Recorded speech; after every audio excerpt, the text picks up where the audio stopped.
So not only do we have to wake up to what's going on in the world, we also have to wake up to our response to that. Mm-hmm. We have to wake up to our response.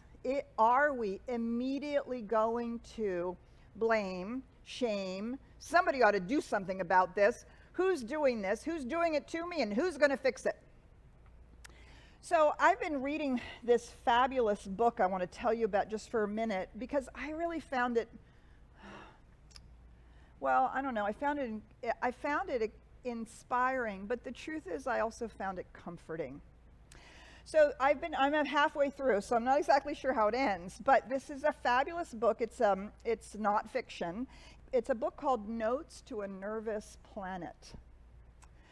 And Michael started writing out of his own anxiety disorder and depression. He's written some really amazing books. He's also written a fabulous fiction book called The Midnight Library, which I hugely recommend. But he began finding himself falling back into suicidal depression not too long ago. And out of all of his therapy, he used all of his tools and all of that stuff, and he found himself still unbelievably anxious. And he began to really assess and look around and notice that, pretty much everybody's feeling that way. And to explore not just our own contribution personally to anxiety, but how all of these situations are, in fact, contributing to our experience of anxiety, depression, overwhelm, a sense of everything is too big for us to even handle. And it's all going to hell in a handbasket. There's nothing we can do about it. All of those really overwhelming, sort of helpless, powerless feelings. I don't know about you, I get them at 3 o'clock in the morning. I wake up and I, think about the ice melting, and I think about my granddaughter in daycare, and I think about all these things, and I think about the people who are affected by some of these laws and all of that. And I'm grateful I have my spiritual tools to reach for, but it does it gets anxious and overwhelming. And yet there's something really powerful about acknowledging that it isn't just us. We're not just anxious because we have a anxiety pathology, right? Could we just say that? There's a lot going on, and we have to find our way into higher ground, and we have to find our way to engaging.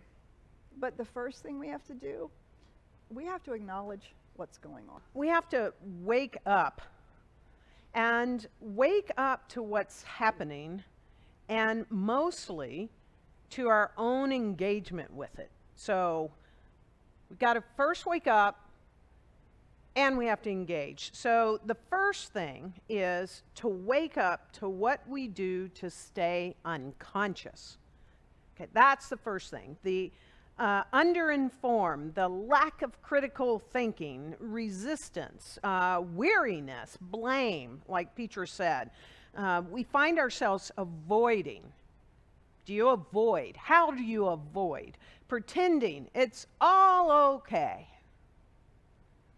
And doing that spiritual bypass, just pushing it away. Or, I don't know about you, but what is your distraction methodology? How are you distracting yourself? Or how are you medicating yourself? Mm-hmm. Each of us tends to do this in some shape, form, or fashion, and sometimes in both. The distracting and the medicating. Conversations. How many conversations have you had with the people in your life and it sounds like, I can't believe it. I can't believe it. I can't believe this is happening. I can't believe it. So that's the first thing, to waking up. And then the second thing is we have to wake up to what we do to keep us feeling victimized and powerless. Through anger, through blame, it's them, it's they, it's their fault, or pure exhaustion. Mm-hmm. Mm-hmm. And in doing so, we become enmeshed more in this cycle of fear and anger and ain't it awful. And inundating ourselves with the news and info and emails and petitions and videos and podcasts and conversations. Can you believe it? I mean, think about this. Decades ago, we didn't have all of this inundation. In fact, we only had 3 news channels, right? But we're inundated. Yep. So we've got to wake up to this.